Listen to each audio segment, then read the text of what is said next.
ada nggak sih dok tips and triknya untuk biar hasil MCU-nya ini fit to work gitu, bagus hasilnya tuh. Ya, mungkin trik dari saya sebagai dokter yang bekerja di perusahaan, sedikit triknya.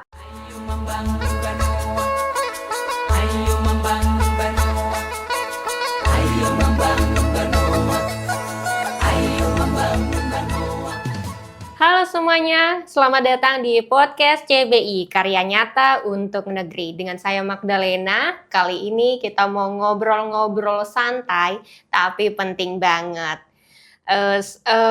Yaitu soal program dan fasilitas yang ada dari Departemen Kesehatan PT Citra Borneo Indah Group ini. Karena jujur aja nih, kita datang dengan semangat tapi lupa kalau kesehatan itu sebagian pondasi, salah satu pondasi dari pentingnya aktivitas kita untuk bekerja. Nah, di sini saya tidak sendiri, saya ditemanin oleh dokter cantik kita, Dokter Mila. Halo dokter. Halo. Apa kabar dok pagi ini dok? Kabarnya sangat baik. Oke, aman ya dok ya pagi ini ya dok ya.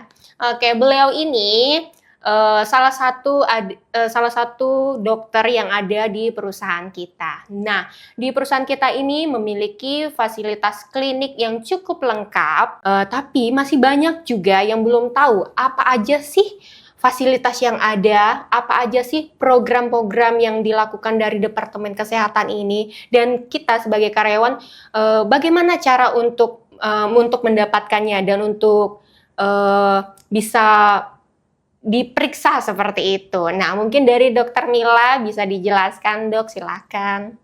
Baik, terima kasih Mbak Lena. Halo, selamat pagi Sobat CBI, selamat pagi semuanya. Salam sehat ya. Saya Dokter Mila, saya merupakan salah satu dokter dari beberapa dokter yang aktif bekerja di perusahaan ini atau perusahaan Citra Borneo Indah Group ini, karena kita memiliki ada kurang lebih 5 dokter di perusahaan ini, dan kebetulan saya sendiri penempatannya di head office atau di kantor pusatnya. Nah, mungkin dalam kesempatan kali ini saya ingin sedikit sharing mengenai kegiatan-kegiatan kami sebagai tim kesehatan yang bekerja di sebuah perusahaan. Lalu kegiatan apa saja yang sudah kita jalankan sejauh ini?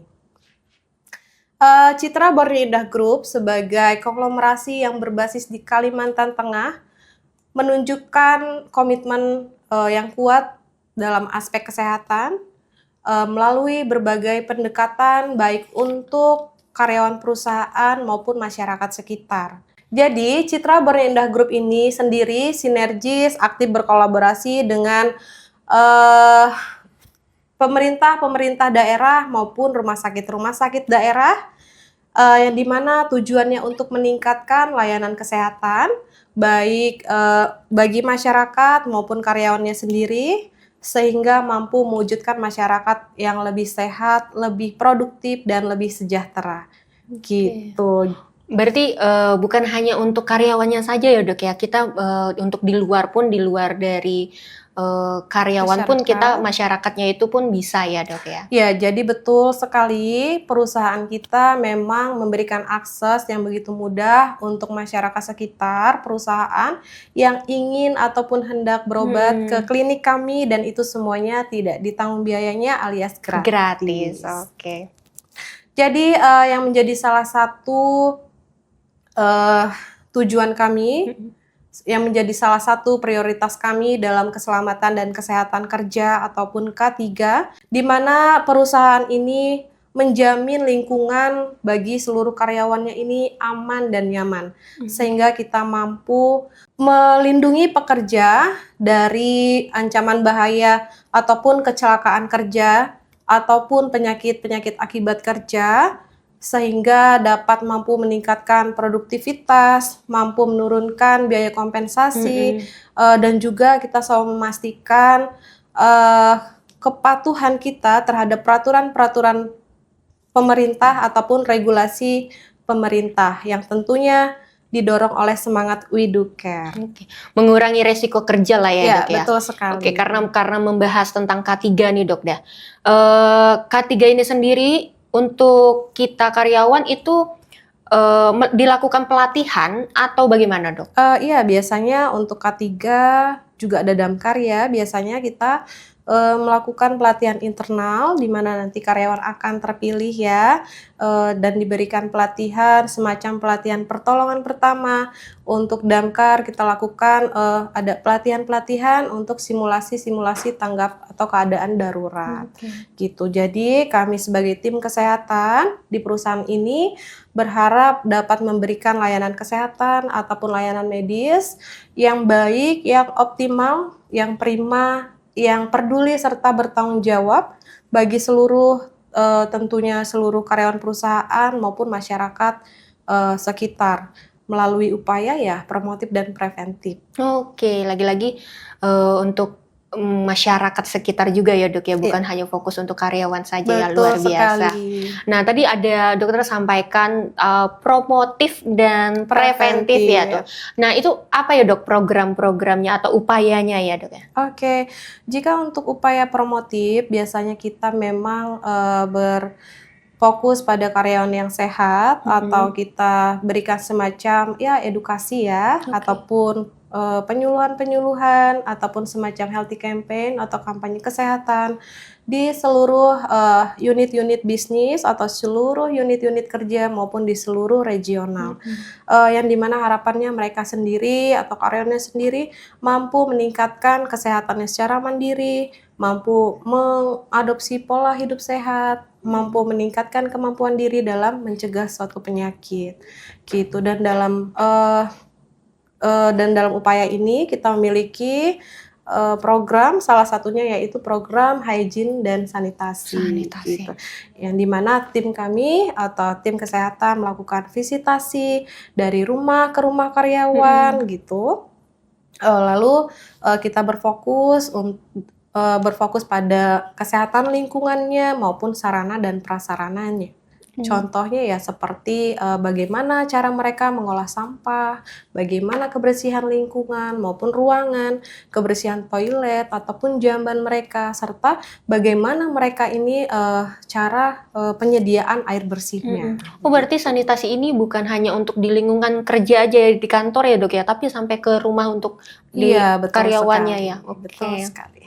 Luar biasa. Ya, jadi selanjutnya juga kita memiliki program, ada namanya program medical check up. Di mana medical check up, ada medical check up penerimaan awal, ini bagi calon para pekerja ya. Jadi ada calon pekerja yang hendak atau ingin bergabung di perusahaan, dilakukan medical check up yang dimana tujuannya untuk menilai kesiapan secara fisik maupun mental. Selain itu juga kita mampu mendeteksi adanya penyakit sedini mungkin dan tentunya kita memastikan calon pekerjanya ini sehat untuk posisi yang dilamar. Dan sudah pasti juga kita melakukan medical check up secara berkala setiap tahunnya untuk seluruh karyawan perusahaan. Dan juga ada medical check up khusus, Mbak. Biasanya ini untuk karyawan sesuai dengan resiko pekerjaannya. Contoh seperti karyawan dengan resiko paparan kebisingan, itu kita lakukan pemeriksaan namanya audiometri, di mana kita akan menilai apakah adanya gangguan fungsi pendengaran mereka. Lalu ada pemeriksaan spirometri, di mana ini untuk karyawan dengan resiko paparan seperti asap, seperti debu gitu. Jadi kita akan menilai bagaimana kapasitas maupun fungsi dari paru-paru karyawannya. Lalu juga ada kolinesterase, ini untuk karyawan dengan adanya paparan seperti zat kimia atau bahan kimia, seperti pestisida, organofosfat, di mana nanti sampelnya akan kita ambil melalui darah. Gitu, dan ini merupakan salah satu upaya kami dalam mencegah penyakit akibat kerja. Oke, berarti jenis pemeriksaan untuk medical check up ini, Dok, berbeda-beda ya. Jadi kalau misalkan yang pegawai yang di kantor dengan pegawai yang di lapangan itu jenisnya berbeda pemeriksaannya ya? Ya, betul sekali Mbak Lena. Jadi memang ya setiap wilayah atau setiap regional itu memiliki kebutuhannya masing-masing atau memiliki uniknya masing-masing. Oke, sesuai regionalnya tadi ya, Ya, Dok ya. betul. Oke, nah nih Dok, kalau misalkan ya nih, siapa tahu para pendengar kita di luar sana ingin bergabung nih, karena tadi dokter membahas tentang medical check up untuk calon karyawan gitu ya. Nah, ada nggak sih Dok tips and triknya untuk biar hasil MCU-nya ini fit to work gitu, bagus hasilnya tuh Dok? Ya, mungkin trik dari saya sebagai dokter yang bekerja di perusahaan, sedikit triknya apabila kalian ingin melakukan medical check up, selalu pastikan dalam 1 minggu sebelum pemeriksaan nih, atau 7 hari sebelum pemeriksaan, kalian pastikan tidurnya cukup dulu, yaitu 6 hingga 8 jam. Dan pastikan juga selalu hidrasi, selalu minum air putih yang cukup, dan juga makan makanan yang sehat. Jangan makan yang terlalu berlemak, terlalu manis-manis, terlalu asin-asin, karena nantinya akan meningkatkan kolesterol, meningkatkan gula darah, gitu. Dan juga jangan terlalu aktivitas ataupun olahraga yang terlalu berat, karena nantinya akan meningkatkan fungsi hati sehingga dapat mengganggu hasil dari pemeriksaan. Dan jangan konsumsi alkohol, jangan konsumsi kafein, dan kurangi merokok. Juga apabila sedang mengkonsumsi obat-obatan atau ada hasil pemeriksaan kesehatan sebelumnya, itu bisa juga dilaporkan oleh tim kesehatan pada saat pemeriksaan. Oh, jadi kita sampaikan aja ya Dok ya, yang obat-obat rutin kita yang kita gunakan, karena itu akan mempengaruhi hasilnya nanti hasil ya. Pemeriksaan. Oke. Selain MCU nih Dok, apa ada program lainnya Dok? Ya, selanjutnya kita memiliki program pemeriksaan narkoba ya Mbak. Jadi, Citra Borneo Indah Group ini sendiri memiliki kebijakan yang sangat tegas dalam penyalahgunaan narkoba di lingkungan kerja, yang dimana kita menerapkan zero toleransi. Kami sebagai tim kesehatan selalu berupaya atau secara berkala melakukan sosialisasi maupun langsung melakukan pemeriksaan tes urin secara mendadak ataupun secara sidak bagi seluruh karyawan perusahaan. Yang dimana pastinya kita juga bekerja sama oleh pihak-pihak berwajib seperti kepolisian maupun BNN setempat. Jadi langkah ini kita ambil sebagai bentuk proaktif kita dalam pencegahan penyalahgunaan narkoba di lingkungan kerja. Begitu. Jadi selain itu kita juga memiliki adanya program vaksinasi ataupun posyandu. Vaksinasi boleh. Iya. Jadi untuk posyandu maupun vaksinasi ataupun imunisasi ini kita berikan kepada anak-anak maupun balita dan juga ibu hamil, yang dimana harapannya agar ibu hamil maupun balita ini semua dapat tersentuh sehingga mereka juga dapat merasakan manfaat dari posyandu itu sendiri. Kalau untuk yang posyandu dan tadi imunisasi itu Dok, itu hanya untuk karyawan dan keluarganya atau di luarnya juga? Jadi di masyarakat gitu. Ya, jadi Mbak, khusus untuk vaksinasi maupun posyandu ini kita memang masih ruang lingkup kerja kita saja. Karena mengapa? Karena untuk wilayah sekitar tentunya juga mereka sudah ada puskesmas gitu. Meskipun kita juga memang bekerja sama dengan tim puskesmas, kita terintegrasi secara data gitu. Oh ya, selain itu kita juga punya punya program nutrisi Mbak. Tadi kita juga bekerja sama ya dengan tim puskesmas setempat, di mana dikhususkan bagi anak-anak dengan gizi kurang ataupun malnutrisi ataupun dengan anak-anak stunting, di mana kita berkolaborasi, kita bekerja sama dalam mewujudkan generasi emas dengan mengoptimalkan tumbuh dan kembang anak. Gitu. Biasanya itu diberikan semacam susu maupun seperti vitamin maupun ya yang lain-lain, dan itu diberikan bertahap gitu dalam beberapa bulan atau nanti si anaknya ini tetap dimonitoring sampai tumbuh kembangnya bagus. Ya, kita juga biasanya melakukan kegiatan donor darah. Kita bekerja sama dengan PMI setempat, PMI daerah. kita juga ada kegiatan sunat massal. Oke. Dan sunat massal kita bekerja sama dengan tim CSR ya. Di mana kalau sunat massal ini kita berikan pada anak-anak karyawan sendiri, tapi juga kita berikan untuk masyarakat sekitar juga. Oke. Gitu. Untuk ini saya baru tahu nih dok, ternyata dari perusahaan sendiri tadi ada pemeriksaan imunisasi, posyandu, terus ada kegiatan donor darah, dan terakhir ada sunat massal ya dok ya. Luar biasa sih dok. Nah dok, saya mau nanya-nanya nih. Saya merasakan dan kita merasakan juga ya sesuai data yang ada di klinik kita saat ini. Mulai tahun ini dari bulan Januari, Februari, Maret ini ya dok ya. Banyak banget karyawan dan kita-kita ini keluhannya adalah paling tinggi ya dok ya. Batuk, pilek ya kan, sakit tenggorokan, radang gitu, dan asam lambung. Dan kebetulan di bulan ini kan kita masuk bulan puasa ya nih dok ya. Nah, boleh nggak sih dok berikan tipsnya bagaimana biar kita penanganan untuk diri kita sendiri gitu untuk menanganin penyakit yang sekarang ini supaya puasanya berjalan lancar juga ya. Jadi memang Mbak, khusus untuk kita ya, untuk di lokasi head office atau kantor pusat ini, memang dalam bulan Ramadan ini untuk kasus faringitis akut atau nyeri tenggorokan memang agak sedikit meningkat dari sebelumnya, dari hari-hari biasanya. Ya mungkin dikarenakan karena adanya dehidrasi juga ya, kekurangan cairan berjam-jam, atau terjadi adanya perubahan pola makan di mana makan makanan tertentu pada saat berbuka maupun pada saat sahur. Biasanya banyak makan gorengan, makan makanan pedas atau makanan yang terlalu berminyak. Ataupun minum minuman yang terlalu manis, juga minum es sehingga memicu terjadinya iritasi ringan pada tenggorokan. Dan juga untuk asam lambung juga memang agak naik ya gitu.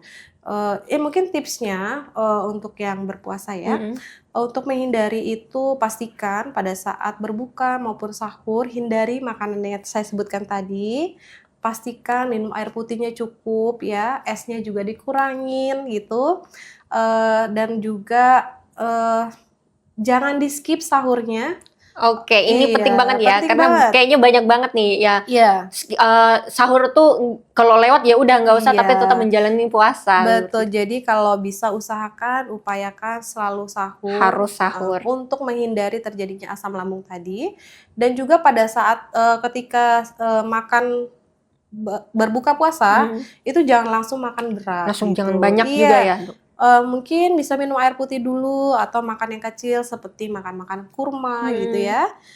Baru nanti sekitar setengah jamnya bolehlah makan makanan berat karena nanti si lambung kita ini akan terlalu kaget gitu. Ya. Ngaruh nggak dok kalau misalkan minum air hangat gitu dok yang pertama kali?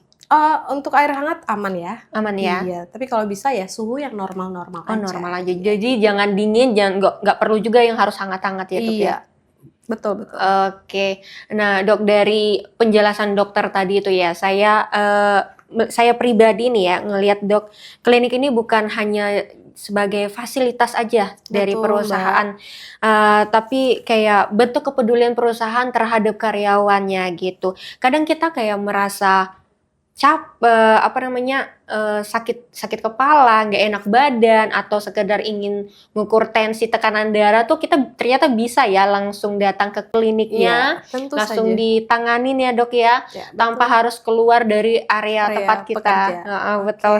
Nah jadi menurut saya hal-hal kecil seperti ini tuh dok ya, merasa perusahaan tuh membuat kita aman, nyaman gitu. Jadi seperti sangat diperhatikan juga gitu, luar biasa. Nah, untuk terakhir nih dok, ada yang mau disampaikan nggak untuk ke pendengar kita? Oke, mungkin saya sebagai tim medis mewakili seluruh tim kesehatan yang berada di perusahaan ini tentunya tidak bosan-bosan selalu mengingatkan, selalu tingkatkan PHBS-nya atau perilaku hidup bersih dan sehatnya, selalu sering atau rutin mencuci tangan menggunakan sabun dan air mengalir, pastikan mandi 2 kali sehari, makan makanan yang sehat, dan juga minum air yang cukup.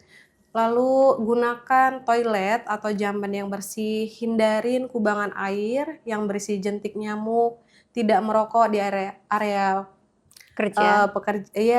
di area perusahaan, dan juga tidak membuang sampah sembarangan. Selalu pastikan tingkatkan selalu higienitas personal, dan yang terakhir selalu patuhi menggunakan alat pelindung diri atau APD pada saat sedang bekerja.